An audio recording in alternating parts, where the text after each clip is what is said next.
Welcome students. हम लोग integration की डाउट सीरीज में है। Integration doubt 2। अभी हम लोगों ने केवल स्टैंडर्ड इंटीग्रल्स फॉर्मूला ही ना पढ़ा है, इसलिए जो भी प्रॉब्लम होगा वो सिर्फ इंटीग्रल स्टैंडर्ड इंटीग्रल्स पर बेस्ड होगा। तो हम लोग जो चर्चा करने वाले हैं वो problems based on standard integrals directly level 2 है ना। ये क्वेश्चन है आपका 21 to 40 है ना। ये 20 क्वेश्चन में आप लोग को इस वीडियो में इस तरफ जरा लाइए। ये 20 क्वेश्चन इस वीडियो में मैं बताने वाला हूँ। वीडियो को आगे पीछे करके आप जो प्रॉब्लम देखना चाहें देख सकते हैं, जो प्रॉब्लम छोड़ना चाहें छोड़ सकते हैं। तो चलिए देखते हैं। सब डायरेक्टली फॉर्मूला पर बनने वाले हैं। जैसे 21 साइन एक्स, ये तो फॉर्मूला है डायरेक्टली। साइन एक्स का इंटीग्रल होता है माइनस कोस एक्स, ये तो याद रखना है, सीधे फॉर्मूला है। प्लस सी रहता है 22 नंबर क्वेश्चन है यहाँ। साइन ए एक्स प्लस बी, अब यहाँ ये आपको सीखना है ना। आपको बताया गया है कि साइन का जो इंटीग्रेशन का फॉर्मूला है उसमें एक्स की जगह कोई भी घातीय व्यंजक रहने पर यही फॉर्मूला अप्लाई होगा, बस एक्स के गुणांक से भाग होगा। मतलब साइन का जैसे माइनस कॉस है वैसे साइन एक्स प्लस बी का भी minus cos x plus B होगा। और इसमें एक्स का गुणांक प्लस सी होगा। इसमें एक्स का गुणांक है ए, तो 1/a से गुणा करेंगे, मतलब ए से भाग देंगे। एक step -1/a cos A x plus B plus सी। सी मतलब a real number, any real number है ना। 23 क्वेश्चन नंबर है। cos 8 - 5x, cos 8 - 5x। ठीक है, तो अब इसके लिए फॉर्मूला में चाहूंगा कि आपको याद रहना चाहिए। cos x का इंटीग्रल होता है sin x प्लस सी, तो यहाँ भी cos का इंटीग्रल होगा sin, जो भी कोण है। आपको बताया गया है कि अगर x का एक घातीय व्यंजक हो x की जगह तो यही फॉर्मूला लगेगा, है ना, लीनियर एक्सप्रेशन। तो sin 8 - 5x और x के गुणांक से भाग देंगे।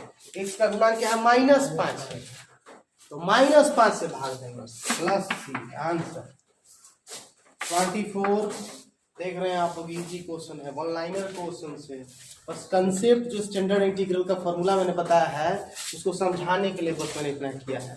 कैमरा ही थोड़ा इधर कर दीजिएगा, क्लियर हो जाएगा, है ना। 24 नंबर क्वेश्चन है। सेक स्क्वायर एक्स, तो फॉर्मूला है सेक स्क्वायर एक्स। बार बार आप लोग कैमरा उधर ले जाने की जरूरत नहीं, शुरुआत में कैमरा आपने दिखाई दिया। सेक स्क्वायर एक्स का इंटीग्रल tan x, ये फॉर्मूला है। सेक स्क्वायर का इंटीग्रल tan x होता है, क्यों? क्योंकि tan का डेरिवेटिव होता है सेक स्क्वायर। चूंकि tan का डेरिवेटिव है सेक स्क्वायर, इसलिए सेक स्क्वायर का इंटीग्रल है tan x। Question number 25 question जब देखिए क्या लिखा है, इधर से दिख नहीं रहा है, आप लोग हमको बोला कि sec square 2x, sec square 2x, sec square 2x, ये भी इसी पर बेस्ड है। सेक स्क्वायर का इंटीग्रल tan x, इसलिए सेक स्क्वायर 2x का इंटीग्रल हो गया tan 2x प्लस सी। और x का कोएफिशिएंट है यहाँ 2 से भाग में। आंसर क्वेश्चन नंबर 26 है। cosec square 3x plus 5, cosec square 3x plus 5। मैं आप लोगों को याद दिलाना चाहूंगा, फॉर्मूला है cosec स्क्वायर का इंटीग्रल होता है minus cot x plus. cosec square का इंटीग्रल होता है माइनस cot x, क्योंकि माइनस cot का डेरिवेटिव है cosec। यू का है cot का डेरिवेटिव है माइनस cosec स्क्वायर, इसलिए cosec स्क्वायर का इंटीग्रल हुआ माइनस cot। तो cosec स्क्वायर का इंटीग्रल हुआ माइनस cot 3x प्लस 5। और x का गुणांक यहाँ 3 है, x के साथ गुणा में 3 से भाग देंगे प्लस। ये हुआ हम लोग का क्वेश्चन हो गया। सजा कर लिख देंगे -1/3 cot 3x प्लस 5 प्लस। ये था क्वेश्चन नंबर 26। आइए क्वेश्चन नंबर 27 आगे देखते हैं।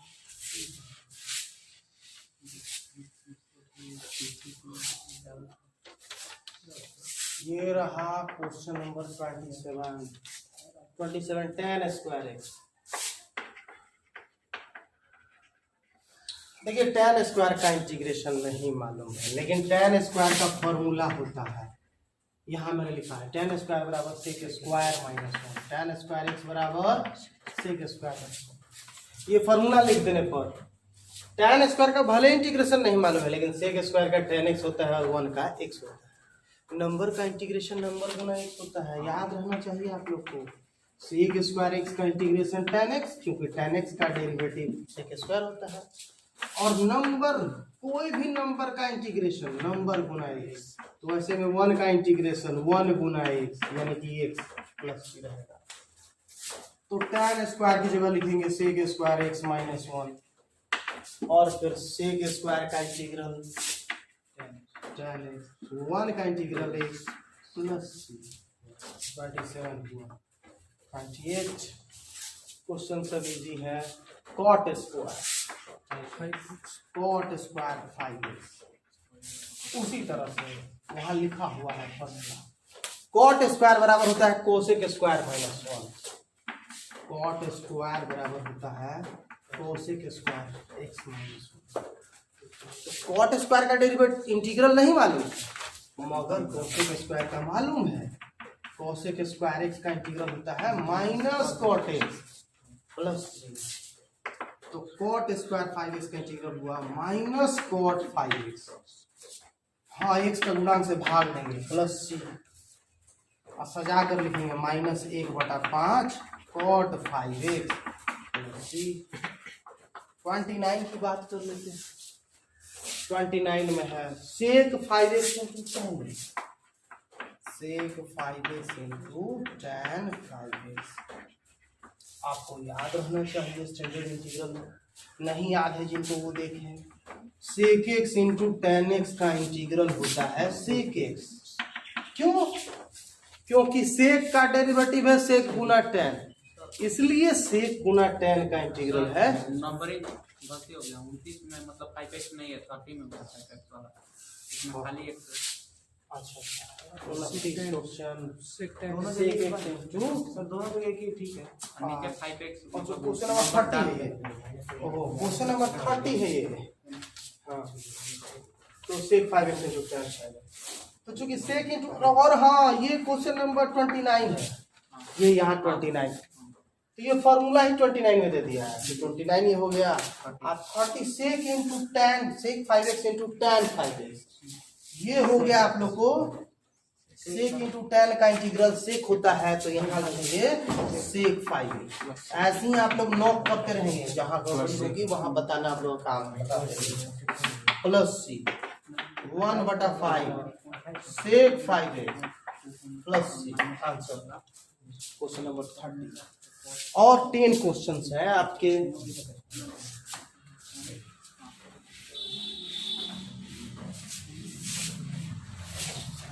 मैं आप लोगों की सुविधा के लिए बार बार फॉर्मूला बता रहा हूँ, और ये सवाल तो फॉर्मूला याद करने के लिए ही मैं बता रहा हूँ। 31 लिखा है question, cosec 7x into cot 7x, cosec 7x into cot 7x। और थोड़ी देर पहले आपको मैंने बताया ही है कि cosec x into cot x का इंटीग्रल होता है minus cosec x plus c। cosec into cot का इंटीग्रल होता है माइनस cosec। क्यों? क्योंकि cosec का डेरिवेटिव होता है माइनस cosec गुना cot। तो cosec गुना cot का माइनस cot माइनस cosec। ध्यान दे रहे हैं आप लोग? क्या गड़बड़ी हुई बोलिएगा। आवाज वाला कोसाइन नहीं गया है। तो इस प्रकार से ये हुआ आपका cosec गुना cot का integral minus cosec।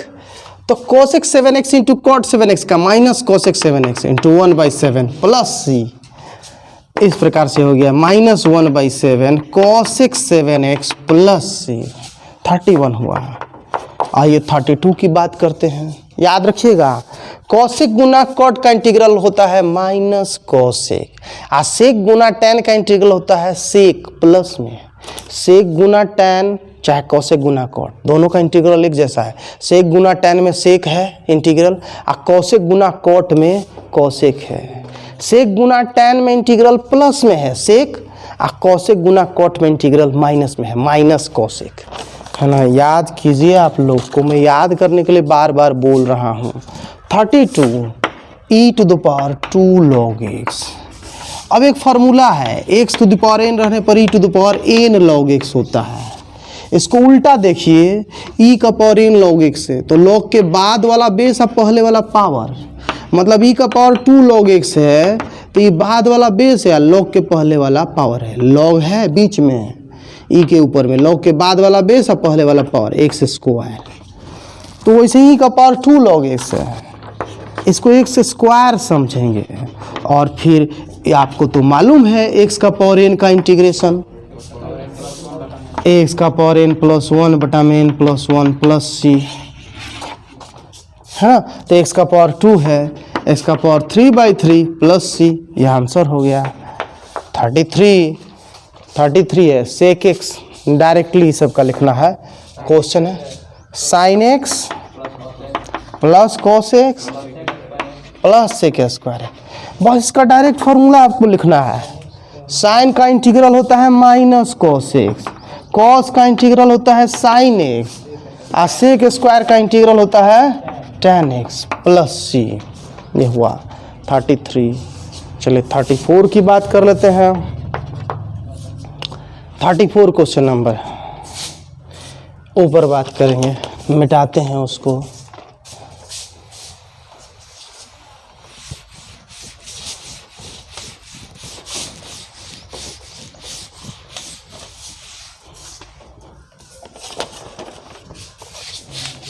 Thirty four question है 2 cos 13x + 18 -5 sin 2x + 3। तो जब नंबर गुना फंक्शन हो, नंबर जस का तस, अब फंक्शन का इंटीग्रेशन करते हैं।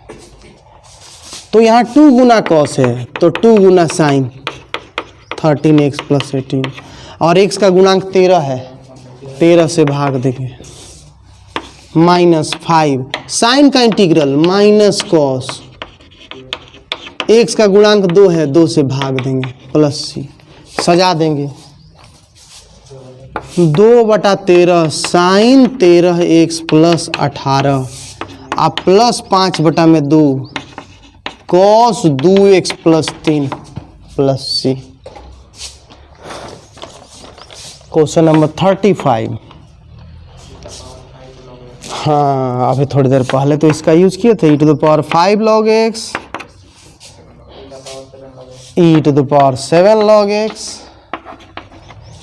तो आपको बताए हैं log बीच में है, e के ऊपर में, और log के बाद वाला बेस और पहले वाला पावर।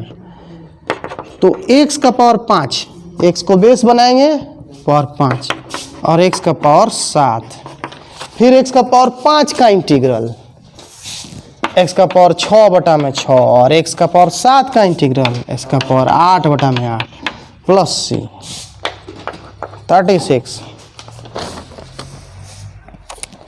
36 है आपका 1/√1 - x²। ये फार्मूला है, चूंकि साइन वर्सेस का डेरिवेटिव 1/√1 - x² होता है, इसलिए 1/√1 - x² का इंटीग्रल साइन वर्स x होता है।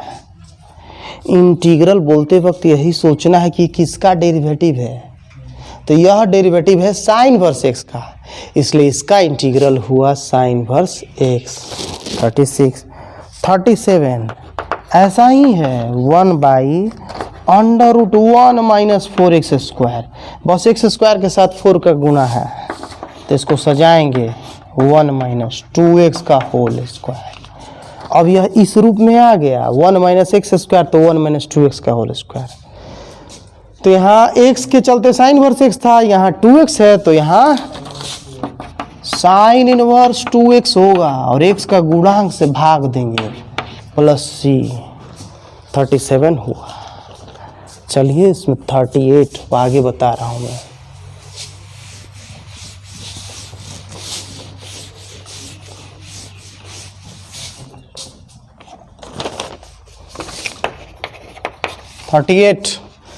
कैलकुलेशन पर ध्यान दीजिएगा, जहाँ कहीं भी गड़बड़ी हुई तुरंत नॉक करना है। 1 + 9x स्क्वायर। आप लोगों को याद होगा 1/1 + x स्क्वायर का इंटीग्रल होता है tan inverse x। Plus c तो रहेगा ही। तो यहाँ भी यहाँ रूट नहीं है, इसकी तरह है। तो 1/1 + 3x का होल स्क्वायर, जैसे 1/1 + x स्क्वायर है तो tan इनवर्स x, ये 1/1 + 3x का होल स्क्वायर है, tan इनवर्स 3x, और x के गुणांक से भाग देंगे, 3 से भाग देंगे। 39 है 1/1 + 7x स्क्वायर, तो इसको भी तो लिख सकते हैं 1 + √7x का होल स्क्वायर। 7, जैसे वहाँ 9 था, 3 का स्क्वायर 7 है तो √7 का स्क्वायर। ये हो गया tan इनवर्स √7x, और x के गुणांक से भाग दे देंगे, प्लस c। 39 हो गया। उसके बाद 40 की बात करेंगे। 1/x √x स्क्वायर -1, ये भी फॉर्मूला है।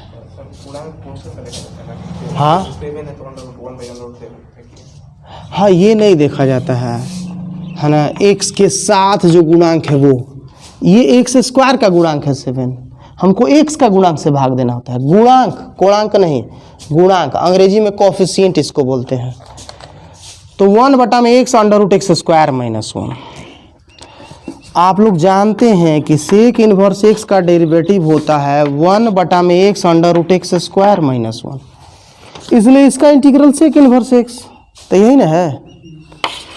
तो इसका इंटीग्रल हुआ सेक इनवर्स x + c।